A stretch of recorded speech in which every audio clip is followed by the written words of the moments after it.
ಇನ್ನು ರಾಜ್ಯದಲ್ಲಿ ಭದ್ರತೆ ಹೆಚ್ಚಳ ವಿಚಾರಕ್ಕೆ ಸಂಬಂಧಪಟ್ಟಂತೆ ಬೆಂಗಳೂರಿನಲ್ಲಿ ಗೃಹ ಸಚಿವ ಪರಮೇಶ್ವರ್ ಹೇಳಿಕೆ ಕೊಟ್ಟಿದ್ದಾರೆ. ರಾಜ್ಯದಲ್ಲಿ ಭದ್ರತೆ ಕೂಡ ಹೆಚ್ಚಳ ಮಾಡಬೇಕಾಗಿದೆ ಹೀಗಂತ ಗೃಹ ಸಚಿವ ಪರಮೇಶ್ವರ್ ಹೇಳಿಕೆ ಕೊಟ್ಟಿದ್ದಾರೆ.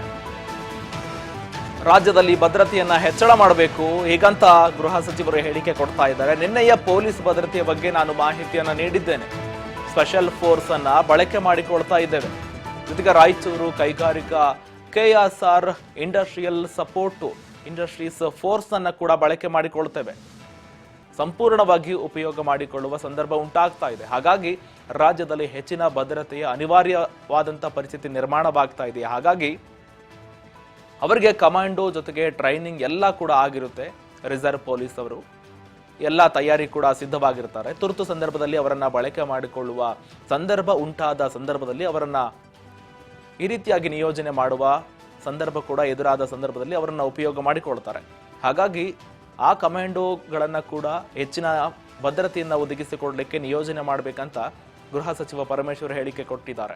ಜೊತೆಗೆ ಎಲ್ಲಾ ಇಲಾಖೆಗಳಲ್ಲೂ ಕೂಡ ಭದ್ರತೆಗೆ ಬೇಕಾದ ಸಂಖ್ಯೆಯನ್ನ ಕೂಡ ನಿಯೋಜನೆ ಮಾಡಬೇಕಾಗುತ್ತೆ.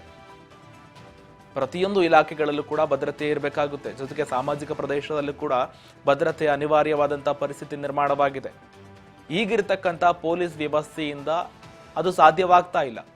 ಜೊತೆಗೆ ಹೋಮ್ ಗಾರ್ಡ್ಗಳನ್ನ ಕೂಡ ನಿಯೋಜನೆ ಮಾಡ್ತಾ ಇದ್ದಾರೆ. ಹೋಮ್ ಗಾರ್ಡ್ ಸೇರಿದಂತೆ KSRP ತುಕಡಿಗಳನ್ನ ಕೂಡ ಹೆಚ್ಚಾಗಿ ನಿಯೋಜನೆ ಮಾಡ್ತಾ ಇದ್ದಾರೆ. ಹಾಗಾಗಿ ಇದೇ ವಿಚಾರಕ್ಕೆ ಸಂಬಂಧಪಟ್ಟಂತೆ ರಾಜ್ಯದಲ್ಲಿ ಭದ್ರತೆಯನ್ನ ಹೆಚ್ಚಳ ಮಾಡಬೇಕಂತ ನಿನ್ನೆಯೇ ಪೊಲೀಸ್ ಭದ್ರತೆಯ ಬಗ್ಗೆ ಮಾಹಿತಿಯನ್ನ ನೀಡಿದ್ದೇನೆ ಅಂತ ಗೃಹ ಸಚಿವ ಪರಮೇಶ್ವರ್ ಹೇಳಿಕೆ ಕೊಟ್ಟಿದ್ದಾರೆ. ಜೊತೆಗೆ ರಾಯಚೂರು ಕೈಗಾರಿಕಾ ಪ್ರದೇಶದಲ್ಲಿರ್ತಕ್ಕಂಥ ಇಂಡಸ್ಟ್ರಿ ಸೇರಿದಂತೆ KSRP ತುಕಡಿಗಳನ್ನು ಕೂಡ ನಿಯೋಜನೆ ಮಾಡ್ತೀವಂತ ಹೇಳಿಕೆ ಕೊಟ್ಟಿದ್ದಾರೆ.